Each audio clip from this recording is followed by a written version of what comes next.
बोले अत्याचारियों के द्वारा खूब अत्याचार होने लगे और उस अत्याचार को देखकर भी भगवान नहीं आते।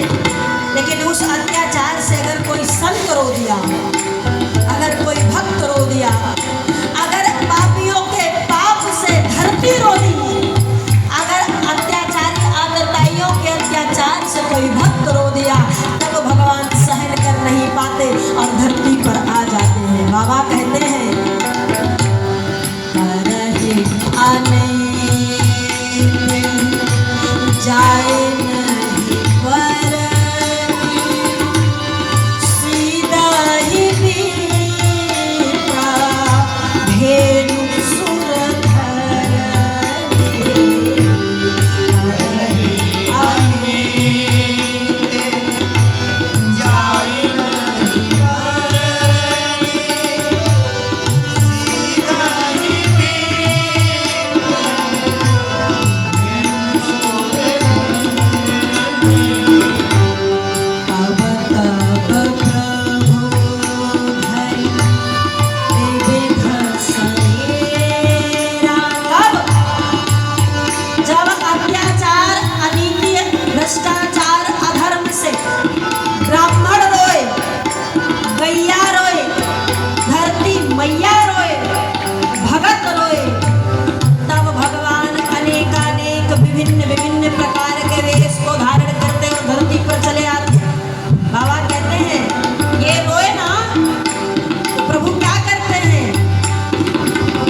पहला नंबर ब्राह्मण, ब्राह्मणत्व को धारण करने वाला, जनेऊ धारण करने वाला, चोटी बांधने वाला, भगवान के नाम को गाने गवाने वाला, ऐसे ब्राह्मण कुल में वंश लेने वाला यदि कोई ब्राह्मण किसी अत्याचारी के अत्याचार से रोया तो समझ लो भगवान छोड़ने वाले नहीं है। फिर प्रभु के कोप से कोई बचा नहीं सकता। भगवान के साथ गलत करोगे तो शायद माफ कर देंगे, लेकिन भगवान के भक्त के साथ गलत करोगे तो भगवान कदापि क्षमा नहीं करेंगे। आपको उनके क्रोध रूपी अग्नि में जलना पड़ेगा। बाबा भोलेनाथ कहते हैं कि जब जब धरती पर अधर्म बढ़े, पाप बढ़े, अनाचार बढ़े, भ्रष्टाचार बढ़े, दुराचार बढ़े और उन अनीतियों के कारण कोई ब्राह्मण रोए, कोई गैया रोए, धरती मैया रोए, भक्त संत जन रोए, तब भगवान भिन्न भिन्न स्वरूपों को धारण करके धरती पर जरूर आते हैं। और अगर त्रेता में भी राम के रूप में भगवान आए हैं तो उसमें भी कारण है। क्या कारण है? रावण के अत्याचार से धरती रोने लगी। गायों को मारना, संतों को प्रताड़ित करना, कुटिया को जलाना, किसी धार्मिक अनुष्ठानों को ना होने देना, यज्ञों को विध्वंस कर देना, यज्ञशालाओं को तोड़ फोड़ देना, मलमूत्र त्याग करके उसे अशुद्ध कर देना, ऐसे अनेक प्रकार की अनीति अत्याचार रावण के दानव किया करते थे, जिसके कारण धरती माँ रोने लगी। माँ धरती कहती है, राघव देखो ये गैया कट रही, मुंडों से धरती पट रही। आज भी वही अत्याचार हो रहा है महाराज। कितना भी हम लोग चिल्ला कर कहते हैं गौ हत्या बंद हो, गौ हत्या बंद हो, गौ माता की जय, हम चिल्लाते रह जा रहे हैं, लेकिन कसाई काटने से चूक नहीं रहा है। ऐसा नहीं है कि गैया कटना बंद हो गया, गायों की हत्या नहीं हो रही है, ऐसा नहीं है हमारा। आज भी हत्याएं हो रही है, आज भी गायों का सिर कट रहा है, आज भी ये धरती माँ गैया के गौ माँ के रक्त से लहू लुहान हो रही है, और आज भी ये धरती डगमगा रही है।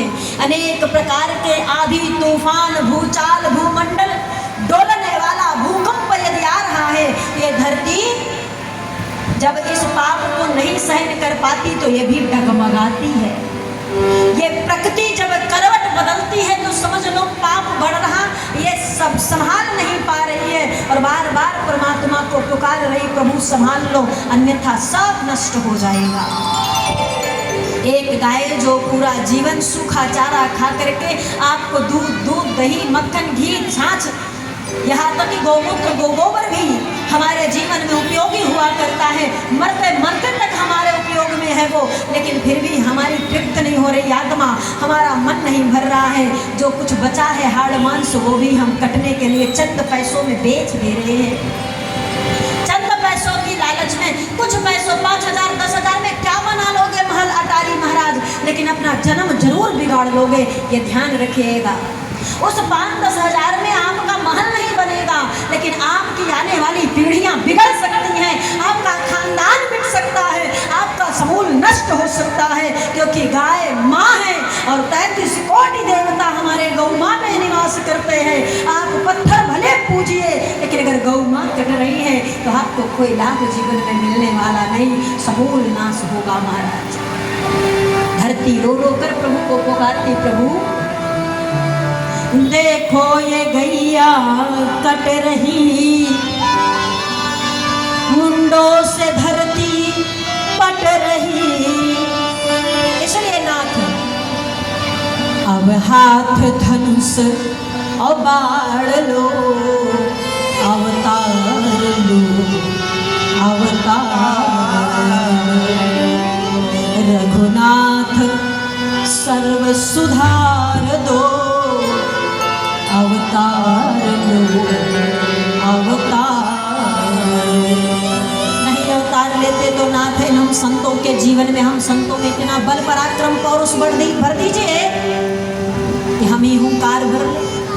अगर एक भगत चाह ले तो भगवान को न जाने क्या क्या करा ले। हाँ, थोड़े से मक्खन पर दिनवा भर गोपियां नचाती थी हमारे प्रभु को, क्यों? वो मक्खन के लिए नहीं नाचते थे, वो गोपियों के भाव के लिए नाचते थे, गोपियों को प्रेम में बंधे थे, इसलिए नाचते थे। जिस जनक जी को जानकी चरण धुलाई में देना पड़ा, वही चरण केवट सतही में धुला मुक्त में, वो झगड़ा कर करके लड़ाई कर करके महाराज भगवान को धमकी दे देकर कि पाँव नहीं धुलाओगे तो पार नहीं उतारेंगे, पार जाना हो पाँव धुला लो। विचार करिए भगवान क्यों सहन किए? कोई भगवान से इस तरह से बात करे, भगवान सहन कर लेंगे? जो त्रैलोक्य के स्वामी हैं, पूरे दुनिया को बनाने वाले को नाव की क्या आवश्यकता है महाराज? लेकिन केवट के नाव की नहीं, केवट के भाव की आवश्यकता है, केवट के प्रेम की आवश्यकता है, क्योंकि मेरे प्रभु का भोजन ही भाव है, प्रेम है भक्तों का। भगत प्रेम करते हैं तो प्रभु तृप्त होते हैं, भगत भाव रखता है तो प्रभु का पेट भरता है। भाव प्रेम ही भगवान का सार है। कौशल्या जी के गोद में लाला बनकर खेलने आए तो कौशल्या जी ने कान भी उखाड़ा, डांट भी लगाया, प्रेम भी किया। परमात्मा को कान उखाड़ने की क्षमता किसको है? उसी को है जो प्रेम के बंधन में बांधने का सामर्थ्य रखता हुआ। भगवान लूटते हैं, कोई लूटने वाला होना चाहिए। भगवान खुद लूटते हैं, लुटाने की बात छोड़ो, वो स्वयं को ही लुटाते हैं। आप लूटो तो सही। किसी साधक ने, किसी भगत ने कहा कि भगवान को किसने कैसे कैसे लूटा है जानते हैं? कहते महाराज, अरे लूट लियो लूट लियो लूट लियो रे। कौन लूटा? रावण में क्षमता थी कि लूट लेता? कंस में क्षमता थी कि भगवान को लूट लेता? जरा बताइए, है उनमें इतनी हिम्मत? बड़ा पराक्रमी रावण है, 10,000 हाथियों का बल अपने शरीर में रखता है, भुजाओं में रखता है, लेकिन क्या उसमें क्षमता है कि भगवान को लूट पाए? भगवान को कौन लूट सकता है जानते हो? जो मैला कुचैला फटा धोती पहना, एक डंडा हाथ में लिए पहुंच गया भगवान श्री कृष्ण के द्वारे और 3 मुट्ठी चावल में दुनिया ले लिया, वो लूट सकता है। हाथियों जैसा बल भुजाओं में लेकर के नहीं जीता जा सकता, लेकिन प्रेम से अगर एक टूटा हुआ चावल का भाग भी लेकर चले जाओगे तो मेरा प्रभु लूट जाएगा। उसे लूटना है ना तो बल की जरूरत नहीं है, उसे लूटना है तो प्रेम और भाव की जरूरत है। लूट लियो लूट लियो लूट लियो रे, इन भक्तों ने भगवान लूट लियो रे, इन भक्तों ने भगवान लूट लियो रे, इन भक्तों ने भगवान लूट लियो लूट लियो लूट लियो रे, लूट लियो लूट लियो लूट लियो